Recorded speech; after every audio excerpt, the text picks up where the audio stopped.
Everybody stop talking now. Attention.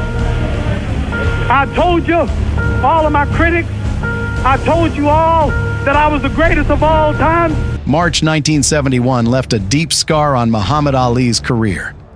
After 4 years in exile, he lost to Joe Frazier in the fight of the century. But the greatest never knew how to surrender.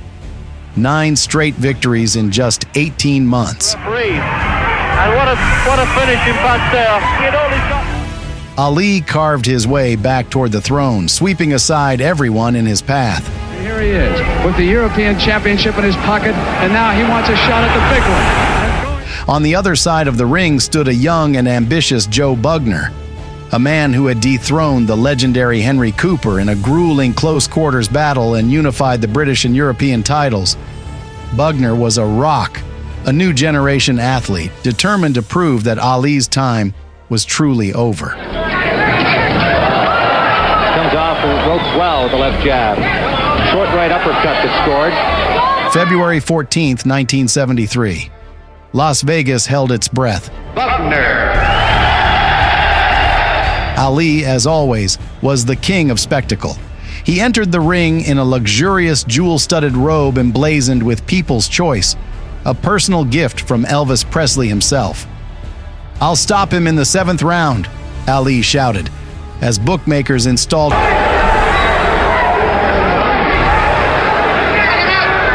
From the opening seconds, Ali's plan for a quick knockout began.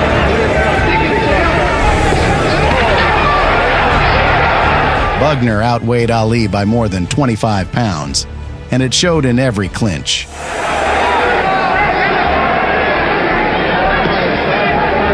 He was one of the biggest men Ali ever faced at that point of his career. The cut came early, and suddenly the margin for error was gone.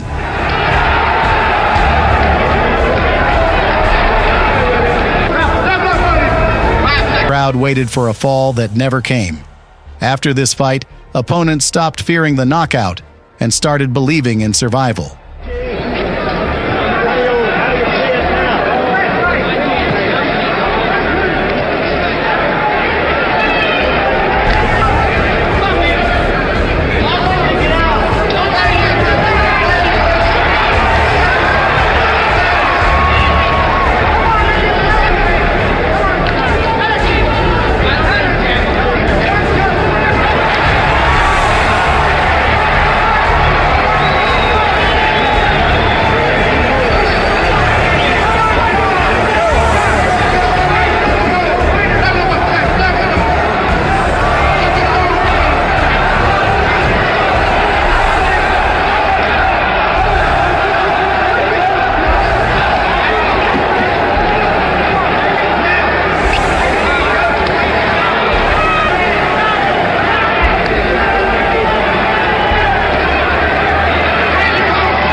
With one voice, "This guy is a future world champion." It was Ali's final triumphant performance before his fateful clash with Ken Norton. But that night in Vegas, the world saw one thing clearly. Only a man with a truly massive heart could stand up to the people's champion. The challenger from Britain, Joe Bugner! Joe Bugner! Bugner! The heavyweight champion of the world, Muhammad Ali! Muhammad Ali! Ali! 2 years passed. Muhammad Ali had reclaimed the throne, dismantling George Foreman in the legendary Rumble in the Jungle. Another sneaky right hand. This time he worked over the shoulder.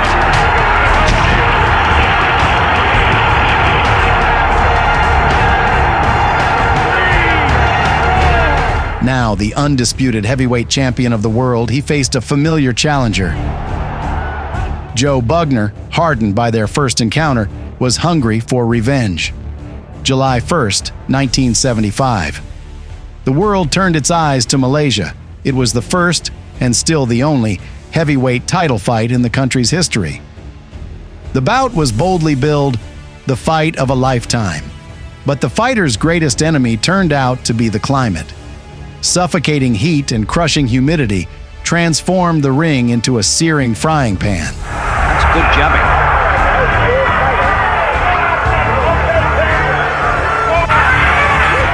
This wasn't just a technical battle, eyewitnesses later recalled. It was a test of biological endurance. And Bugner pulls Ali's head down. No posing from Bugner. No statue stuff. He looks good.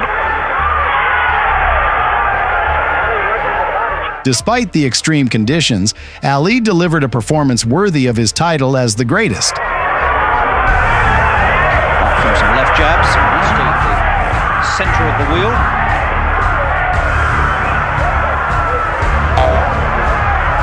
This is the ropes. That's what he calls the rope-a-dope.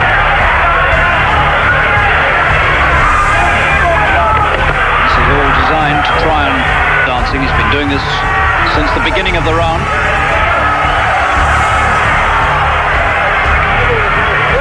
Jabs. Bugner says, come on, you come to me. He showed no caution. Ali pressed Bugner relentlessly, trapping the larger man against the ropes. He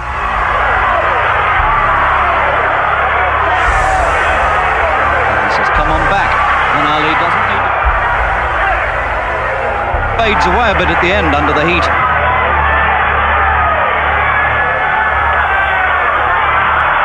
He used the rope-a-dope only in brief moments, favoring hard clinches and lightning-fast combinations to deny Joe any chance to counter. One thing about Bugner, he can always take a good punch. He took better punches than this from Joe Frazier.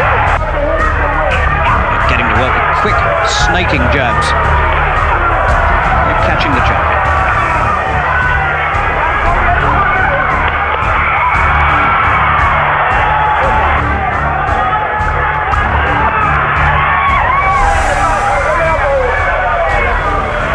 Ali wasn't slowing down the fight. He was slowing down his heartbeat. Back he comes again.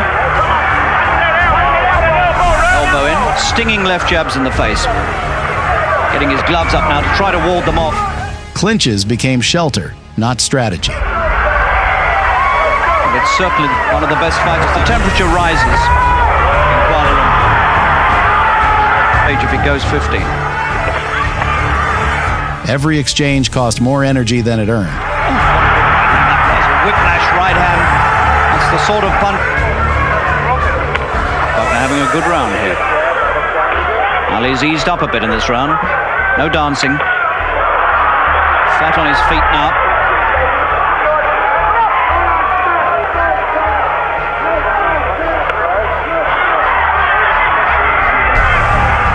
Bugner wasn't chasing victory.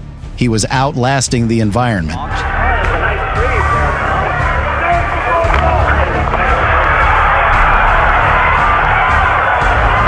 Bugner now beginning.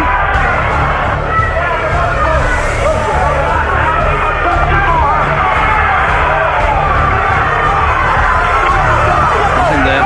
His punch is not landing. Bugner's covered up.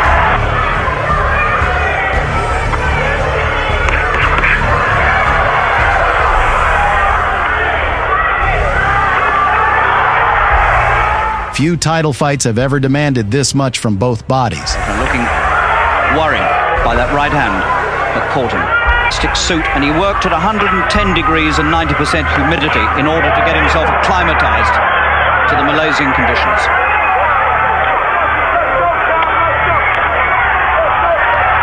Ali again sensing the end of the round coming up and putting together another of these last moment attacks that catch the judge's eyes. Drawn to the ropes, says, come on, you come off and come to me. These are good jabs. One looks for signs of either of these slowing down. Not much sign of it so far. Good punches in there from a... They've trained for these conditions and it's paid off.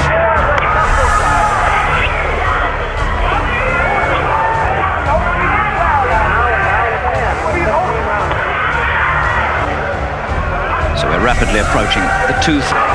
The refereeing and judging. In fact, there's not one American there at all.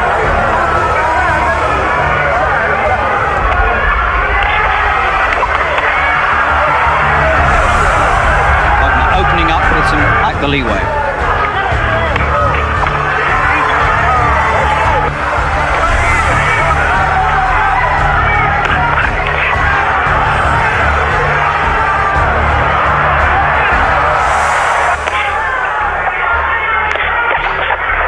Ali always keeping that little bit on top in most of the rounds by doing plenty of work. His crowd responding to this fight. That's a good attack by Bugner. Got the right. Bugner now sensing that he's got to do something. He's got to find the big punch.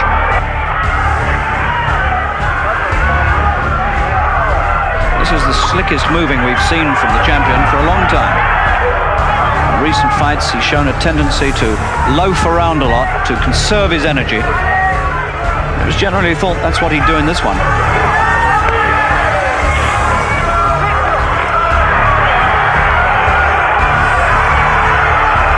This time, Bugner takes over the game. It's the opposite to what everybody expects.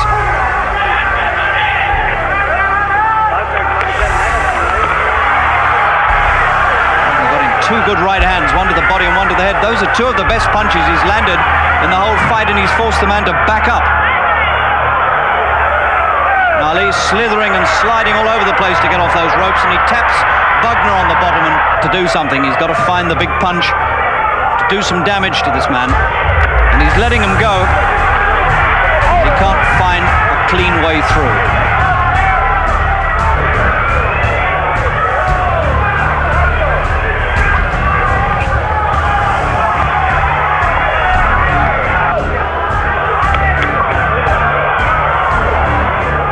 This is the sort of thing Bugner's got to do if he could keep this going now for 4 rounds.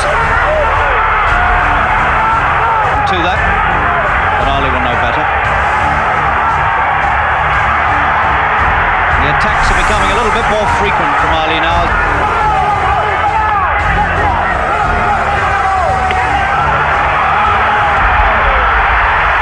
What a good finish to this fight. And what might have happened if Bugner had put some of this together a good deal earlier? He would be one tremendous fight.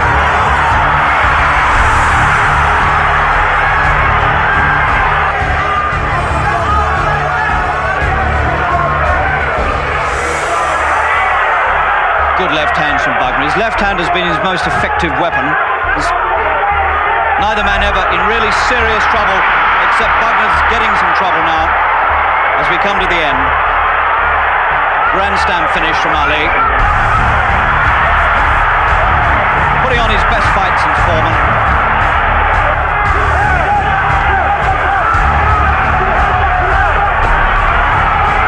Wails around the body. Ali responds to it.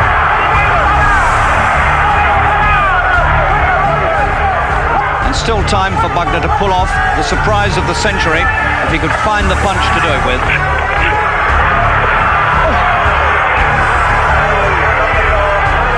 Great British challenge. Bugner's attempt to become Britain's first world heavyweight champion this century. The challenge is coming. Once again, Bugner proved he was made of steel. Under a relentless storm of punches from the champion, he survived all 15 rounds. As in their first fight, neither man touched the canvas. Comes the accustomed Ali attack towards the end of the round, sets up the big one again. Bugner holds on to weather the storm. It's the heel of the glove in his face for his pains, and gets a pummeling around the body as well. Vicious. That's as good an attack as Ali has set up at any time in the fight, and Bugner looks... The judges awarded Ali a unanimous decision with a comfortable margin. Bugner lost again, but walked away with his head held high, having endured 27 rounds against peak form Ali across 2 fights. For Muhammad Ali, it was his 3rd successful title defense, and the final stop before the most terrifying trial of his life. Ahead awaited the Manila Nightmare, the final war with Joe Frazier.